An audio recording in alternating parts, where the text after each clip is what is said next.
Chapter 19. In the morning, me and Winn Dixie went down to sweep the pet store, and I took a litmus lozenge for Otis. Is it Halloween? Otis asked when I handed him the candy. No, I said. Why?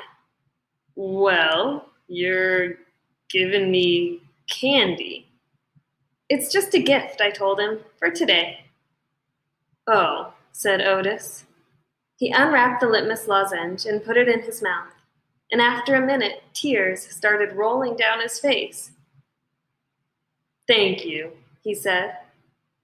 Do you like it? I asked him. He nodded his head. It tastes good, but it also tastes a little bit like being in jail. Gertrude squawked. She picked up the litmus lozenge wrapper in her beak and then dropped it and looked around. Gertrude, she screamed again. You can't have any, I told her. It's not for birds. Then, real quick, before I lost my nerve, I said, Otis, what were you in jail for? Are you a murderer? No, ma'am, he said. Are you a burglar? No, ma'am, Otis said again. He sucked on his candy and stared down at his pointy-toed boots. You don't have to tell me, I said. I was just wondering. I ain't a dangerous man, Otis said, if that's what you're thinking. I'm lonely, but I ain't dangerous. Okay, I said, and I went into the back room to get my broom. When I came back out, Otis was standing where I left him, still staring down at his feet. It was on account of the music, he said. What was? I asked. Why I went to jail. It was on account of the music. What happened? I wouldn't stop playing my guitar. Used to be, I played it on the street, and sometimes people would give me money. I didn't do it for the money. I did it because the music is better if someone is listening to it. Anyway, the police came and they told me to stop it. They said how I was breaking the law, and the whole time they were talking to me, I went right on playing my music, and that made them mad. They tried to put handcuffs on me. He sighed. I didn't like that.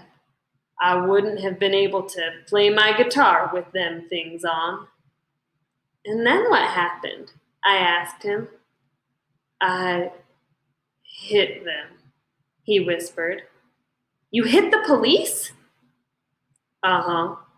One of them. I knocked him out. Then I went to jail, and they locked me up and wouldn't let me have my guitar. And when they finally let me out, they made me promise I would never play my guitar on the street again. He looked up at me real quick and then back down at his boots. And I don't. I only play it in here for the animals. Gertrude, the human Gertrude, she owns this shop. And she gave me this job when she read about me in the paper. And she said it's all right for me to play music for the animals. You play your music for me and Winn Dixie and Sweetie Pie, I said. Yeah, he agreed, but you ain't on the street. Thank you for telling me about it, Otis, I said. It's all right, he said. I don't mind. Sweetie Pie came in, and I gave her a litmus lozenge, and she spit it right out. She said that it tasted bad. She said that it tasted like not having a dog. I swept the floor real slow that day. I wanted to keep Otis company. I didn't want him to be lonely. Sometimes it seemed like everybody in the world was lonely. I thought about my mama. Thinking about her was the same as the hole you keep on feeling with your tongue after you lose a tooth. Time after time, My mind kept going to that empty spot, the spot where I felt like she should be.